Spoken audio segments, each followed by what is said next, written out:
semuanya, saya Nita Ramawati. Kali ini kita akan belajar mengenai kebijakan dan implementasi pendidikan inklusif. Kita tahu bahwa pendidikan inklusif adalah kebersamaan untuk memperoleh layanan pendidikan bagi anak berkebutuhan khusus, baik pada jenjang TK, SD, SMP, sampai dengan SMU. Pendidikan inklusif ini adalah sebagai salah satu solusi kendala sulitnya anak berkebutuhan khusus untuk memperoleh layanan pendidikan yang secara utuh di desa-desa maupun daerah terpencil. Sistem pendidikan inklusif ini sangat membantu anak berkebutuhan khusus yang rumahnya jauh dari sekolah konvensional, di mana anak berkebutuhan khusus ini dapat dilayani di sekolah umum bersama anak-anak pada umumnya dalam mendapatkan layanan pendidikan. Dan dalam hal tertentu, anak berkebutuhan khusus ini dapat dibantu oleh temannya dan guru dalam mencapai kebutuhannya. Kebijakan pemerintah dalam penuntasan wajib belajar pendidikan dasar 9 tahun disemangati oleh seruan International Education for All atau IEA yang dikumandangkan UNESCO.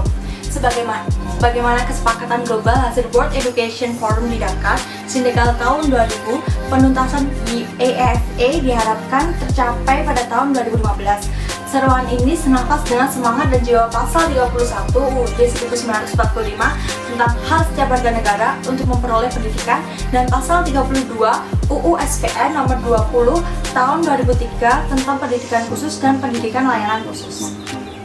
Landasan hukum kebijakan pendidikan inklusif pada tingkat nasional adalah yang pertama Undang-Undang Dasar 1945 Pasal 31 ayat 1 dan 2, kemudian ada TAP MPR RI nomor 4 tahun 1999 tentang GBHN, selanjutnya ada Undang-Undang nomor 4 tahun 1997 tentang penyandang cacat, dan selanjutnya ada Undang-Undang nomor 23 tahun 2002 tentang perlindungan anak pasal 8.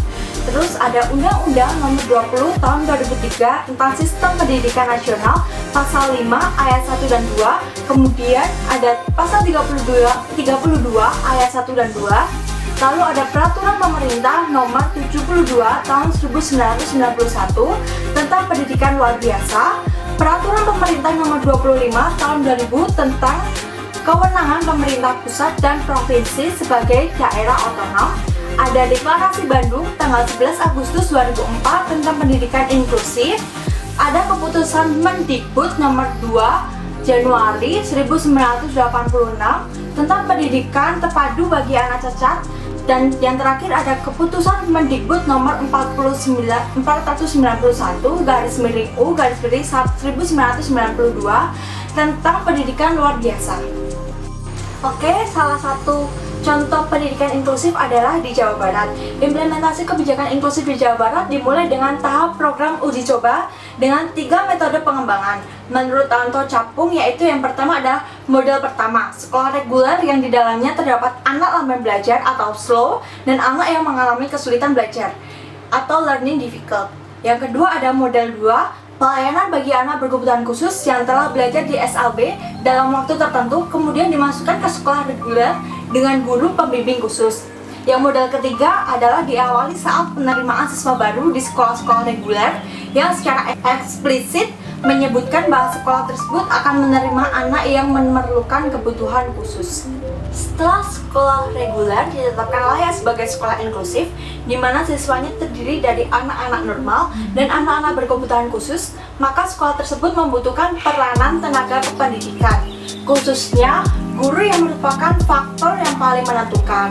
Tidak saja guru kelas dan guru mata pelajaran yang dikondisikan memahami karakteristik keberagaman peserta didiknya, tetapi dalam upaya mengoptimalkan kebutuhan anak berkebutuhan khusus, sekolah tersebut membutuhkan pihak-pihak pendukung lain yang diperlukan bagi keberlangsungan program inklusif di sekolah reguler tersebut.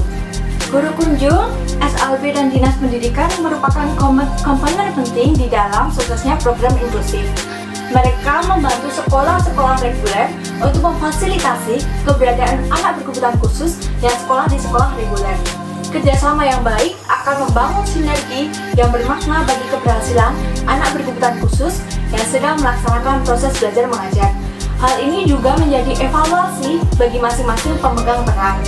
Sebab keberhasilan program inklusif tidak dapat berdiri sendiri, harus terbangun kesadaran dari semua pihak bahwa program ini mampu menjadi solusi pendidikan di Indonesia.